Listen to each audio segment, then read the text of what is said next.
Hello friends, प्रभात solution में आपका फिर से स्वागत है।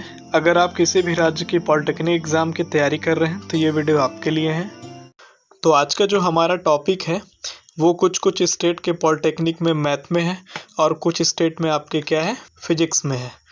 तो आप देख लीजिए कि आपके स्टेट में किस सिलेबस के अकॉर्डिंग है।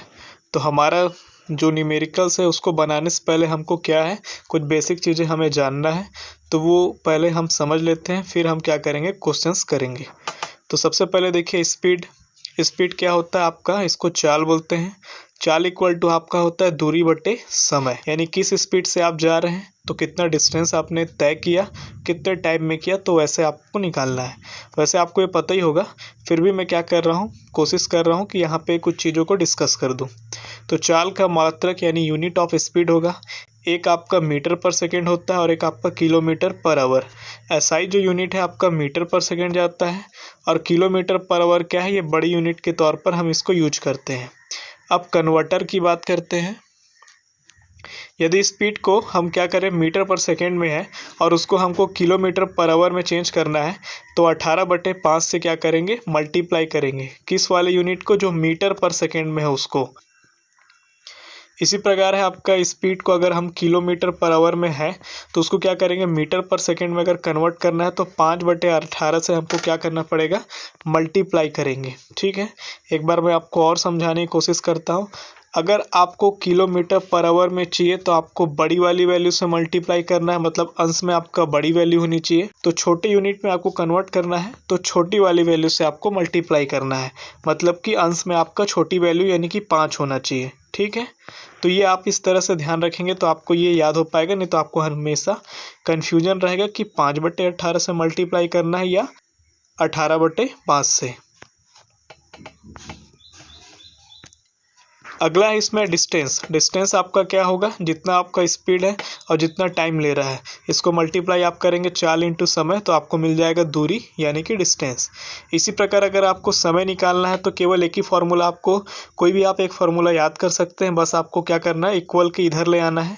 तो ये जो समय यहाँ पे चाल में इंटू कर रहा है, ठीक है, ये यहीं पे रह जाएगा। चाल यहाँ पे जो इंटू कर रहा है दूरी के बटे में जाएगा, तो इक्वल के इधर आ गया तो दूरी के बटे में आ गया, तो समय बराबर आपका हो गया दूरी बटे में चाल। अब है आपका सापेक्ष चाल यानी कि रिलेटिव स्पीड। रिलेटिव स्पीड ये बोलते हैं कि जब आपका क्या है, किसी दो वस्तु की स्पीड को कंसीडर करना रहता है तब यहाँ पे रिलेटिव स्पीड देता है या हमें आपको निकालना पड़ता है। तो देखते हैं, यदि दो वस्तुएं क्रमशः, पहला वस्तु आपका A किलोमीटर प्रति घंटा, दूसरा आपका B किलोमीटर प्रति घंटे की स्पीड से यानी कि चाल से चल रही है, तब दोनों विपरीत दिशा में हो तो सापेक्ष चाल आपका A+B किलोमीटर पर आवर होगा। मतलब क्या, अगर प्रैक्टिकली बात करें तो एक बाइक सामने से आ रहा है और एक बाइक पीछे से जा रहा है, दोनों एक दूसरे के क्या कर रहे हैं, विपरीत डायरेक्शन में जा रहे हैं।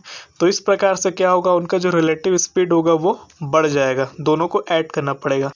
दूसरा बात करें, दोनों समान दिशा में हो तो सापेक्ष चाल क्या होगा, A-B किलोमीटर पर आवर होगा। अगर दोनों एक ही डायरेक्शन पे जा रहे होंगे, ठीक है, तो क्या करेंगे, दोनों की स्पीड को हम माइनस करेंगे, तो वहां से हमको रिलेटिव स्पीड यानी कि सापेक्ष चाल मिल जाएगा। नेक्स्ट बात करते हैं रेलगाड़ी और प्लेटफॉर्म, ट्रेन एंड प्लेटफॉर्म। जब कोई रेलगाड़ी किसी लंबी वस्तु या स्थान, प्लेटफॉर्म, पुल दूसरी रेलगाड़ी को पार करती है तो रेलगाड़ी को अपनी लंबाई के साथ साथ उस वस्तु की लंबाई के बराबर अतिरिक्त दूरी भी तय करनी पड़ती है। अर्थात हम लिख सकते हैं कुल दूरी जो आपका होगा, जितना टोटल डिस्टेंस होगा रेल की जितना लंबाई है, प्लस या तो वो प्लेटफॉर्म या तो वो पुल जहाँ से वो गुजरेगी उसकी लंबाई इसमें और क्या करेंगे, ऐड करेंगे। अब हमारा क्वेश्चन है, तो क्वेश्चन फर्स्ट बोलता है 25 मीटर पर सेकंड की चाल से जा रही गाड़ी 60 मिनट में कितनी किलोमीटर दूरी तय करेगी। तो ऑप्शन ए बोलता है 80, ऑप्शन बी बोलता है 90, ऑप्शन सी बोलता है 100 या ऑप्शन डी 110। तो देखिए इसका जो आपका आंसर होगा ऑप्शन नंबर बी जाएगा 90 यानी 90 किलोमीटर। कैसे निकला, तो दूरी इक्वल टू आपका हो जाएगा चाल इंटू समय, फिर दूरी आपको निकालना है तो चाल आपको दिया है यानी कि स्पीड आपको दिया हुआ है, तो तो स्पीड आपका कितना है, 25 मीटर पर सेकेंड की स्पीड है। समय आपको दिया है 60 मिनट, तो इसको सेकेंड में कन्वर्ट करेंगे तो 60 एक और मल्टीप्लाई करना पड़ेगा। तो जब आप इसको मल्टीप्लाई करेंगे तो 90,000 मीटर आएगा, और इसको जब आप किलोमीटर में कन्वर्ट करेंगे तो 90 किलोमीटर आ जाएगा। नेक्स्ट क्वेश्चन है, एक निश्चित दूरी को 6 किलोमीटर प्रति घंटे की चाल से 1 घंटे 45 मिनट में तय किया जाता है। इस दूरी को 10 किलोमीटर प्रति घंटे की चाल से तय करने में समय लगेगा। पहले क्वेश्चन आप समझ लीजिए, बोल रहा है क्या कि आप क्या है, कोई भी एक डिस्टेंस है, मान लीजिए 10 किलोमीटर 20 किलोमीटर कितना का भी डिस्टेंस हो सकता है। मान लीजिए आप क्या है, दिल्ली से मुंबई तक आपको जाना है, तो पहले वाले का क्या आपका स्पीड कितना लिया है, 6 के स्पीड से जा रहा है। फिर आपको बोलता है तो इतना में जाने में आपको 1 घंटा 45 मिनट लग रहा है।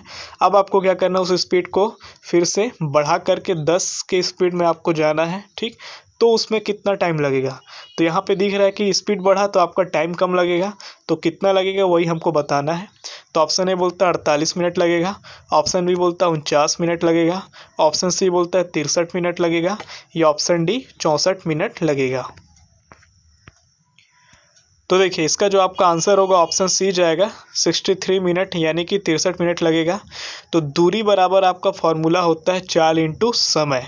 अब दूरी आपको सबसे पहले निकालना है, फिर आपको स्पीड से मल्टीप्लाई करना है। तो दूरी आपको निकालिए, पहले आपका चाल कितना दिया है, 6 किलोमीटर पर आवर, वो कितना समय ले रहा है, 1 घंटा 45 मिनट। तो देखिए 6 किलोमीटर पर आवर आपका ये हो गया। अब 1 घंटा 45 मिनट को आपको कन्वर्ट घंटे में, तो देखिए 1 घंटा तो आपका क्लियर है कि वो 1 घंटा है, तो उसको अलग करके आप 1 प्लस कर लीजिए। अब 45 मिनट है, इसको आपको घंटे में कन्वर्ट करना है, तो 45 बटे में 60। 60 क्यों किए, क्योंकि 1 घंटा मतलब होता है 60 मिनट। इसलिए जब भी किसी इस टाइप का केस अगर आता है, आपका घंटे को अगर मिनट में या मिनट को घंटे में करना है, तो मिनट को आपको आवर में कन्वर्ट करने के लिए आपको इस तरह से मल्टीप्लाई और डिवाइड करना है। तब जब आप इसको सॉल्व करेंगे तो 10.5 किलोमीटर आएगा, ठीक। अब देखिए स्पीड अब क्या किया, 6 किलोमीटर पर आवर से 10 किलोमीटर पर आवर कर दिया। उस समय वो आपका जब स्पीड बढ़ा यानी कि चाल बढ़ा, तो 10.5 किलोमीटर चलने में कितना समय लगेगा वो पूछा है। तो लिखते हैं चलने में लगा समय। तो समय आपका हो जाएगा, तो दूरी बटे में चाल करेंगे। दूरी आपका कितना है, 10.5 किलोमीटर, और चाल आपका यानी कि स्पीड आपका कितना है, 10 kmph है। तो इसका जो आपका वैल्यू आ जाएगा 1.05 आवर, मतलब 1 घंटा और आपका 0.5 आवर लगेगा। तो इसको भी आप क्या करेंगे, 60 से मल्टीप्लाई करेंगे तो वो मिनट में कन्वर्ट हो जाएगा। तो जब आप इसको 60 से मल्टीप्लाई करेंगे तो 63 यानी कि 63 मिनट लगेगा।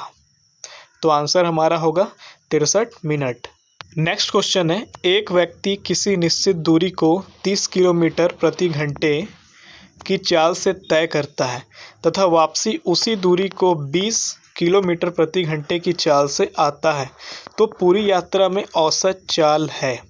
तो ऑप्शन ए बोलता है 25 kilometre per hour, option B बोलता है 24 kilometre per hour, option C बोलता है 23 किलोमीटर पर आवर, या option D 22 kilometre per hour. देखिए इसका जो आपका आंसर होगा ऑप्शन बी जाएगा, 24 किलोमीटर पर आवर होगा। अब कैसे आया तो इस पर बात कर लेते हैं। मान लेते हैं एक्स बराबर आप ले लीजिए 30 किलोमीटर, जो कि फर्स्ट टाइम चला, ठीक है, प्रति घंटा। तो और दूसरा बार आपका चला वाई बराबर आप ले लीजिए इसको 20 किलोमीटर प्रति घंटा। अब जब आपका एवरेज स्पीड यानी कि औसत चाल जब आपका बात करेंगे, तो यहाँ पे आपको बस एक फार्मूला लगा देना है, 2 × x × y अपॉन में x प्लस वाई। जब भी आपको इस तरह का एक निश्चित दूरी का क्वेश्चन हो, कोई निश्चित दूरी अगर आपका हो, तब आपको ऐसा लगाना है। तो यहाँ पे 2 इंटू आपका x के जगह में 30 रखना है, इंटू y के जगह में 20 रखना है, अपॉन में आपका 30 + 20। जब आप इसको सॉल्व करेंगे तो 24 किलोमीटर पर आवर आ जाएगा। तो उसका एवरेज स्पीड यहाँ पे क्या आ गया, 24 किलोमीटर पर आवर। अब मैं आपको जो बोल रहा हूँ वो आपको नोट करना है। अगर आपको क्वेश्चन में औसत चाल अगर बोलता है तो आपका कैलकुलेट होगा इसी तरह से, लेकिन अगर औसत वेग बोल दिया यानी वेलोसिटी का अगर बात कर लिया, तो आपको ये देखना है कि वो व्यक्ति जहाँ से स्टार्ट हुआ है चलना, वहीं पे अगर वो आकर के रुक जाता है तो क्या होगा, उसका जो औसत वेलोसिटी है, औसत जो उसका वेग है, वो क्या होगा, 0 हो जाता है, 0 के बराबर होता है। इस तरह के क्वेश्चंस क्या है, पिछले प्रीवियस ईयर में MP PPT के क्वेश्चंस में देखने को मिला है। नेक्स्ट क्वेश्चन है 45 किलोमीटर प्रति घंटे की चाल से जा रही 130 मीटर लंबी रेलगाड़ी एक पुल को 30 सेकंड में पार करती है, पुल की लंबाई बताइए। तो ऑप्शन ए बोलता है 225 मीटर, ऑप्शन बी बोलता है 235 मीटर, ऑप्शन सी बोलता है 245 मीटर, या ऑप्शन डी 255 मीटर। तो आपको दिया क्या क्या है, 45 किलोमीटर पर आवर की स्पीड है, ठीक है, और 130 मीटर लंबी रेलगाड़ी है, और पुल को वो क्या कर रहा है, 30 सेकंड में पार कर रहा है। तो देखिए कैसे आएगा इसका आंसर। तो इसका जो आपका आंसर होगा ऑप्शन सी जाएगा 245 मीटर। आया कैसे, तो हम लिख लेते हैं माना, यहाँ पे ये गलत लिखा गया है, माना नहीं होगा, माना होगा। माना पुल की लंबाई x मीटर है, ठीक है, यहाँ पे सपोज दैट मान लिया x मीटर है, ठीक है। फिर रेलगाड़ी की चाल यानी कि स्पीड आपका कितना दिया है, 45 किलोमीटर प्रति घंटा। अब इस 45 किलोमीटर प्रति घंटे को हम क्या करेंगे, मीटर पर सेकेंड में कन्वर्ट करेंगे। तो मीटर पर सेकेंड में क्यों कन्वर्ट किया, क्योंकि आंसर हमारा सब में मीटर में दिया है, इसलिए किलोमीटर पे हम यहाँ पे नहीं रखेंगे। तो इसके लिए मैं आपको बताया था किससे करेंगे मल्टीप्लाई, 5/18। क्यों, क्योंकि मीटर पे जा रहा है, छोटी वाली वैल्यू में जा रहा है, तो गुणा छोटी वाली से होगा और डिवाइड बड़ी वाली से होगा। तो 5 का आपका गुणा होगा और 18 का डिवाइड होगा, इस तरह से आपको याद रखना है। तो 45 का आपका इंटू करेंगे 5/18, सॉल्व करने के बाद आएगा 12.5 मीटर पर सेकेंड। अब आपका रेलगाड़ी की स्पीड क्या हो गई, 12.5 मीटर पर सेकेंड। अकॉर्डिंग टू क्वेश्चन, यानी क्वेश्चन जैसा बोला है उसके हिसाब से जो आपका स्पीड है वो आपका इक्वल हो जाएगा कितना, पुल की लंबाई प्लस आपका रेलगाड़ी की लंबाई बटे में आपका जो इस पुल से गुजरने में जितना समय लग रहा है वो। तो x यहाँ पे आपका हो गया पुल की लंबाई, और 130 मीटर आपका क्या हो गया, ट्रेन की लंबाई, रेलगाड़ी की लंबाई, बटे में आपका 30 हो गया। 30 क्यों हुआ, क्योंकि पुल को पार करने में कितना समय लग रहा है, तो 30 सेकंड लग रहा है। तो मीटर पर सेकंड होता है, तो ये भी आपको ऊपर वाला मीटर की वैल्यू और नीचे वाली सेकंड की वैल्यू, तो दोनों आपका क्या होगा, इक्वल हो जाएगा। तब देखिए यहाँ पे अब आपको क्या करना है, यहाँ पे 30 आपका डिवाइड कर रहा है, बराबर की इधर आके क्या करेगा, मल्टीप्लाई करेगा। तो 12.5 इंटू 30, यहाँ पे आपका क्या बचा, x प्लस 130। अब यहाँ पे जब आप इसको मल्टीप्लाई करेंगे तो 375 आ जाएगा, और इधर आपका आएगा x प्लस 130। इसी तरह वो आपका x की वैल्यू जब आप इसको निकालेंगे तो 245 मीटर आता है, जो कि आपका पुल की लंबाई है। तो जब भी आपका इस टाइप पे कुछ क्वेश्चंस आएंगे तो रेलगाड़ी की जो आपका स्पीड है, ठीक है, वो और जितना आपका क्या होगा उसका किसके इक्वल करेंगे, टोटल जितना डिस्टेंस आपको ट्रैवल कराना है, चाहे वो पुल होगा चाहे वो रेलगाड़ी होगा, तो दोनों को आपको ऐड करना है, और जितना समय लग रहा है उससे आपको डिवाइड करना है। तो दोनों का क्या होगा, आपका स्पीड बराबर हो जाएगा।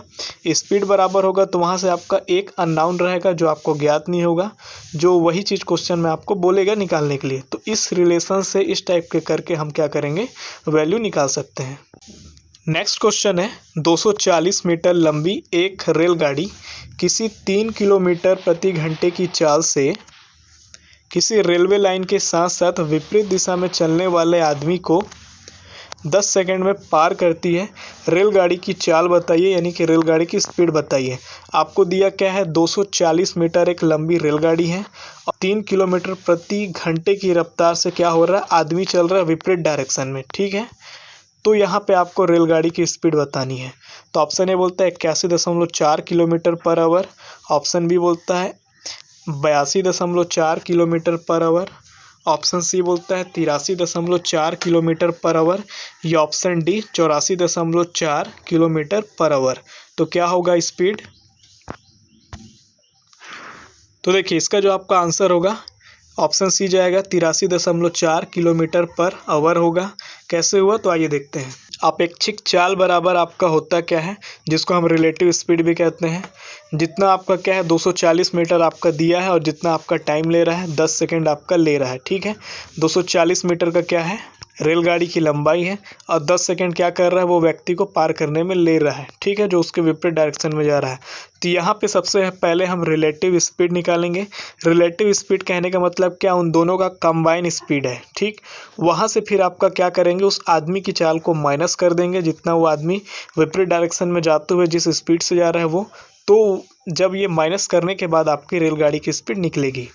तो यहाँ पे बात करते हैं 240 मीटर आपका क्या हो गया रेल की लंबाई बटे में 10 सेकेंड। सॉल्व करेंगे तो आपका क्या हो जाएगा, अपेक्षित चाल यानी कि रिलेटिव स्पीड 24 मीटर पर सेकेंड हो गया। इसको अब हम क्या करेंगे, किलोमीटर पर आवर में चेंज करेंगे। तो बड़ी वैल्यू में चेंज करना है तो बड़े वाले वैल्यू से क्या करेंगे, मल्टीप्लाई करेंगे और डिवाइड में आपका छोटी वैल्यू होगी। ठीक है, तो 24 × 18 बटे में 5। जब आप इसको सॉल्व करेंगे तो 86.4 किलोमीटर पर आवर आ जाएगा। फिर यहाँ से आपको निकालना है रेलगाड़ी की चाल यानी कि स्पीड ऑफ ट्रेन। तो अपेक्षित चाल जितना दोनों का कंबाइन है माइनस आप करेंगे आदमी की चाल, जो व्यक्ति वो चल रहा है विपरीत डायरेक्शन में वो। तो अपेक्षित चाल हमने निकाला कंबाइन 86.4 किलोमीटर पर आवर और इंसान यानी आदमी की चाल है आपका 3 किलोमीटर पर आवर।